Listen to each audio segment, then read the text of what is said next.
Meditação e o fracasso do sucesso. Porque o Ocidente está cada vez mais interessado na meditação. E porque, ao mesmo tempo, muitos países do Oriente parecem ter perdido o interesse por seus próprios tesouros espirituais. No Ocidente, as pessoas conseguiram atingir toda a abundância que a humanidade, como um todo, tem buscado durante séculos. O Ocidente obteve sucesso material, tornou-se rico e agora está cansado demais. A jornada desgastou sua alma, cansou os ocidentais.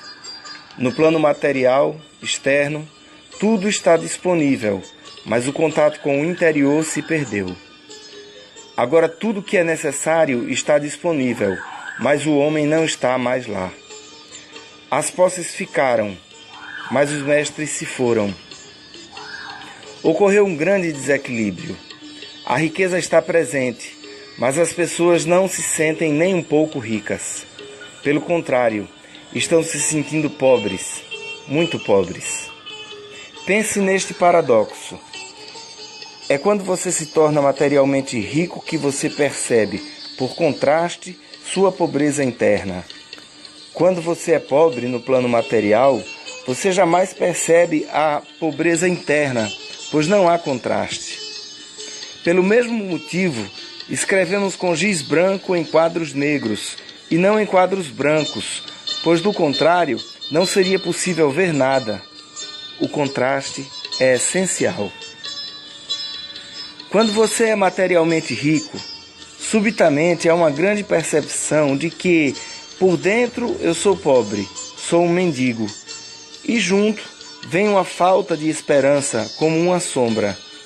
Tudo o que pensamos foi realizado, todas as nossas fantasias e nossa imaginação foram realizadas e não obtivemos nada a partir disso, nenhum contentamento, nenhum prazer. O Ocidente está desorientado. E partindo dessa desorientação, surge um grande desejo.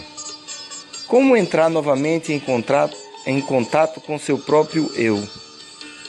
A meditação nada mais é do que se enraizar novamente no próprio mundo interno, em sua interioridade. Por isso o interesse do Ocidente pela meditação e pelos tesouros do Oriente. É preciso entender que o Oriente também estava interessado em meditação quando era rico. Essa é a razão pela qual não sou contra a riqueza e não acredito que a pobreza traga consigo qualquer espiritualidade. Sou profundamente contra a pobreza, porque sempre que um país se torna pobre, ele perde contato com todas as meditações, todos os esforços espirituais. Sempre que um país fica materialmente pobre, ele deixa de perceber sua pobreza interna. É por isso que você encontra, na face dos indianos, um tipo de contentamento que não é encontrado no Ocidente. Não é um contentamento real, mas sim uma falta de percepção de sua pobreza interior. Os indianos pensam, veja a ansiedade, a angústia e a tensão na face dos ocidentais. Nós somos pobres, mas por dentro temos um grande contentamento. Isto é uma besteira completa. Eles não estão contentes. Vi milhares de pessoas e estou certo disso. Estou certo também de que não percebem que estão descontentes, já que para perceber esse descontentamento é necessário alguma riqueza exterior. Há muitas provas disso. Todos os avataras dos hindus eram reis ou príncipes.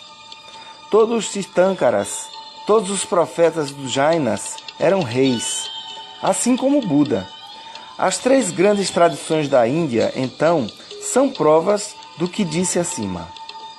Por que Buda se tornou descontente? Por que ele começou sua busca pela meditação? Porque era rico, vivia em abundância, tinha todo o conforto, tudo o que poderia desejar materialmente. Subitamente, ele atingiu uma percepção, uma consciência. E não era muito velho quando atingiu essa percepção. Tinha apenas 29 anos quando percebeu que havia um buraco escuro dentro dele. A luz brilha do lado de fora, e assim é possível perceber a própria escuridão. foi o que aconteceu. Quando a Índia era rica, havia muito mais gente interessada em meditação. Na verdade, todos estavam interessados em meditação. Mais cedo ou mais tarde, começavam a pensar nas estrelas, na vida após a morte, em seu próprio interior. Hoje é um país pobre, tão pobre que já não há mais contraste entre o mundo interior e o exterior. O mundo interior é pobre, o exterior também é pobre. Estão em perfeita harmonia nessa pobreza. Daí vem o aparente contentamento que se vê nas faces dos indianos, que não é um verdadeiro contentamento. É por causa disso, as pessoas se acostumaram com a ideia de que há algo de espiritualizado na pobreza. A pobreza é venerada na Índia, e esta é uma das razões pelas quais eu sou condenado, pois não sou a favor de qualquer tipo de pobreza. Pobreza não é espiritualidade. Pobreza é a causa do desaparecimento da espiritualidade. Gostaria que todo mundo fosse tão rico quanto possível. Quanto mais ricas forem as pessoas, mais espiritualizadas elas se tornarão. Elas não têm outro caminho possível, não podem evitar isso. E somente então surge o verdadeiro contentamento. Este contentamento surge quando há uma harmonia entre a criação de uma riqueza interior e a riqueza exterior que foi adquirida. Se houver harmonia apenas entre pobreza exterior e pobreza interior, o contentamento será falso. Em ambos os casos, há uma perfeita harmonia, um contentamento, mas a harmonia que provém dessa dupla pobreza gera um contentamento feio, ao qual falta vida e vitalidade. É certo, então, que o Ocidente se interesse cada vez mais pela meditação.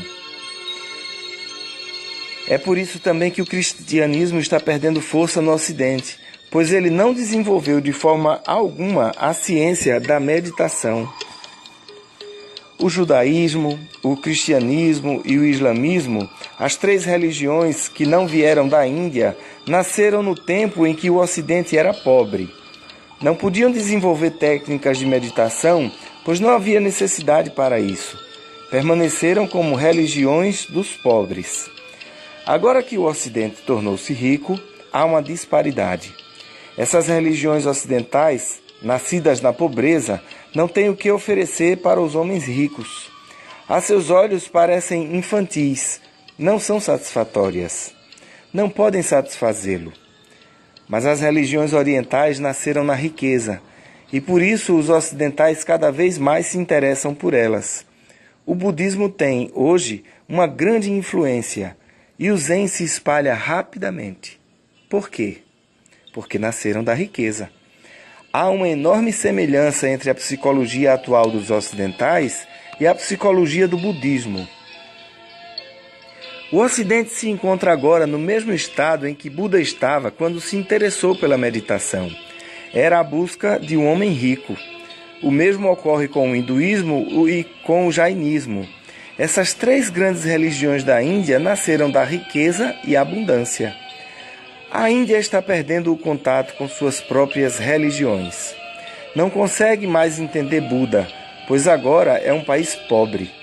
Pode parecer surpreendente, mas os indianos estão se convertendo ao cristianismo. Enquanto os ocidentais estão se convertendo ao budismo, ao hinduísmo, ao Vedanta, os intocáveis, as pessoas mais miseráveis da Índia, estão se tornando cristãos. O que quero dizer, portanto, é que essas religiões têm um apelo especial para os mais pobres, mas não têm qualquer futuro, pois mais cedo ou mais tarde haverá riqueza em todo o mundo. Não faço a apologia da pobreza, não respeito a pobreza.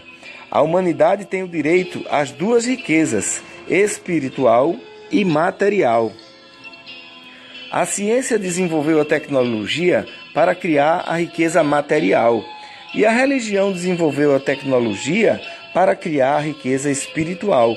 Yoga, Tantra, Taoísmo, Sufismo, Hassidismo, essas são as tecnologias do eu interior.